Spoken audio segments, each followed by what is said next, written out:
What's up, guys and gals, for the latest piece of One Piece, chapter 1173, entitled A Generation of Warriors. Now, there's a couple reasons I didn't get to this review sooner. I didn't have a whole lot to say about it. The chapter, as far as Zoro's plan, went exactly as I predicted. It's exactly how everybody predicted, so, right? It's like, I'm going to cut stuff. Zoro does not have a plan. Zoro's plan is always to, three-sword style. That is his plan. It has always been his plan, and it will never stop being his plan. I'm not saying it didn't work. I'm not saying it's not a good plan. I'm saying that is his plan.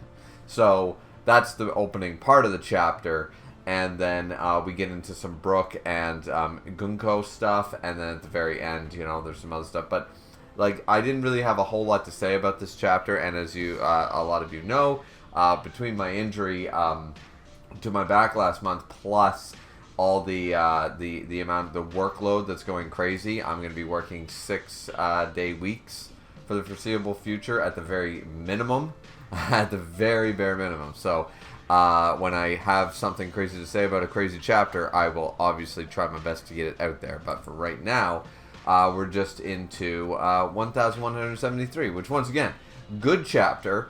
As I said, we take off. The new giant warrior pirates are finally here to, sort of contend with Dory and Broggy and stuff like that.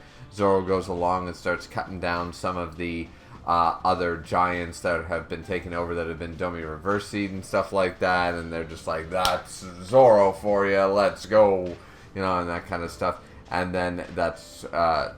Zoro tries to stop Dory and Broggy. He blocks their weapons as they go for the swing. Now, they both end up going equally forward against their own weapons and end up cutting through each other's shields, it seems. At first, I thought they cut through each other's weapons, but somehow they phase through. It's very strange. From what it looks like, it seems like they phased through each other's Domi Reversied weapon and then started to slice each other down. Like Dory and Broggy are both cut very heavily at the arm and the shoulder area and stuff like that, and it looks obviously awful. And Zoro's like, what? I didn't expect that to happen. And Elder Jarl's like, Dory, Broggy, what's going on? The Chiefs! And they're spitting blood. It's absolutely crazy. This is where we get the lore dump part of the chapter, where we have, when we jump over from that scene, we get to Brook. And Brook is they're laying there and starts shouting out to Gunko, saying, Princess Shuri, calling her Princess Shuri.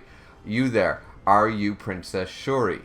And then, of course, Emu is looking straight at Brook and says, I can't see how you could possibly be here. I'm certain it's impossible, but it's hard to deny you're her spitting image, so I have to make sure.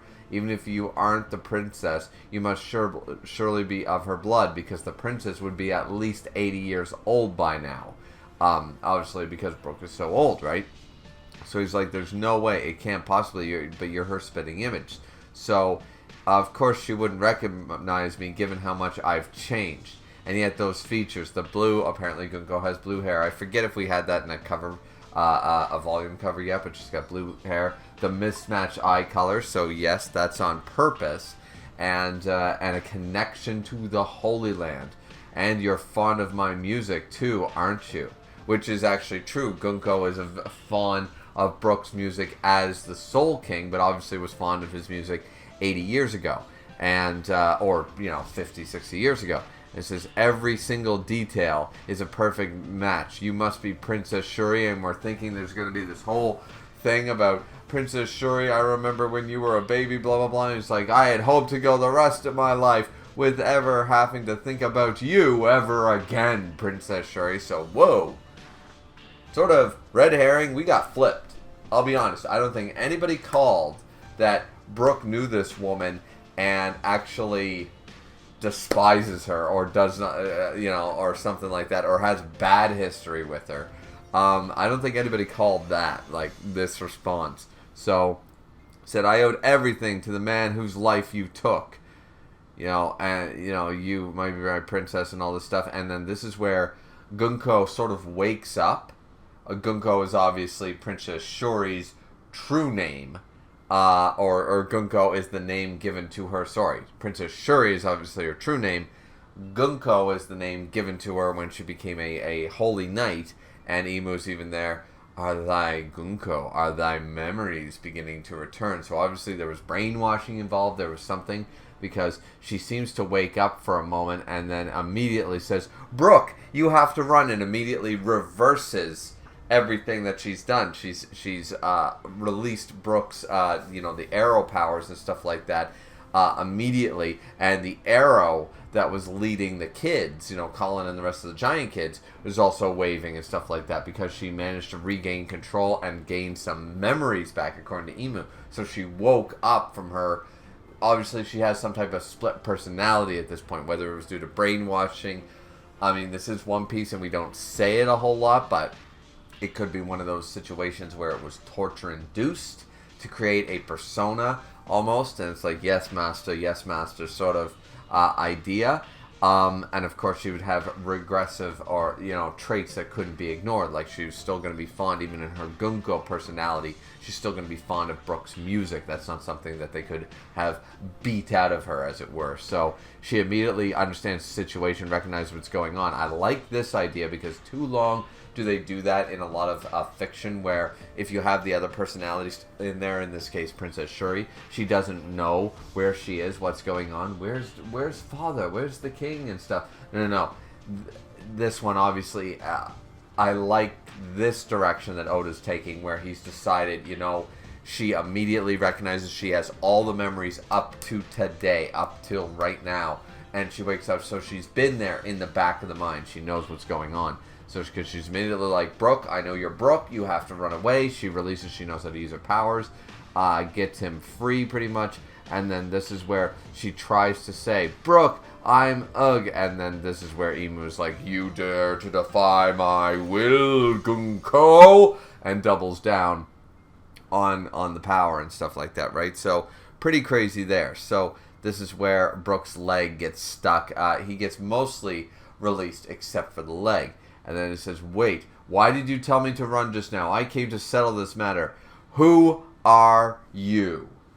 So Brooke's time to shine. Once again, Brooke, if you recall, ladies and gentlemen, Brooke is the one who stood up to a Yonko, stood up to a big one. There were technically three characters. There were three Straw Hats that stood up to Big Mom on their first true encounter with a Yonko. It was Jinbei, it was Luffy, and it was Brooke. Young lady, my captain will be the future king of the pirates, and he's just like, have at thee. So he's like Jinbei. Brooke is too old and too tired for this bullshit. He's like, obviously something weird just happened. Now who the hell are you? I want some answers, and I'm going for it. So he takes the shield and boom, he blocks. We get like some lightning going on. I'm assuming that's some type of hockey happening here. And he immediately blocks Imu powered Gunko and is, shut thy mouth. Who art thou to Gunko? And Brooke's like, no. I'm Viking Brooke now. My shield of justice. Brooke is in this. Brooke is ready.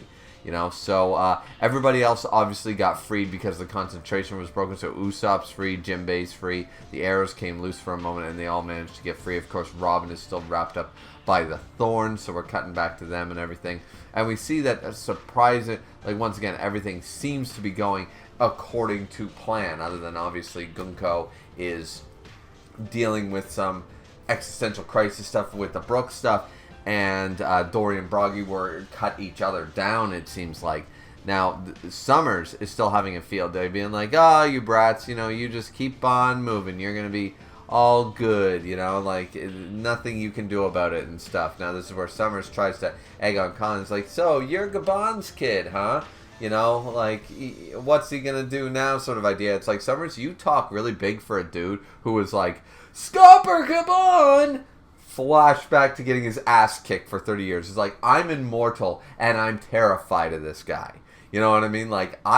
He can't kill me, and yet every time I fought him, he was just like, bitch slapped me through through the ship every goddamn time. So it's like you're talking a lot of smack for a dude who just got kicked by his ass by a senior citizen who hasn't fought in 20 years. You know what I mean? It's like when Rayleigh shows up. It's like, give respect to the name, Summers, you fucking bum. And then you're going to go there, oh, so you're a Gabon's kid, huh? Well, I used to fight against your daddy. No, you didn't fight. You got your ass kicked by his daddy. Like, don't tell me, Summers, you piece of shit. So, anyways, Colin's just standing his ground like, yeah, fuck you. My dad's way better than you. And he's like, you better let us go because, we're warriors. Like, this ain't gonna happen. You know what I mean? And so they're heading towards the ship. The arrow wall, still squiggly, is still sending them towards the ship. They're crying out for help and stuff like that. Summer's like, nothing bad's gonna happen. This is all good. This is all good. But of course, the rest of the giants have now shown up. The giant, there's Colin's mother there, Ripley. There's Mom and the others, Grandpa Oimo, and all these people like the giants who obviously were part of the last generation of warriors. They've shown up and they're just like boom, boom, boom. They're coming forth.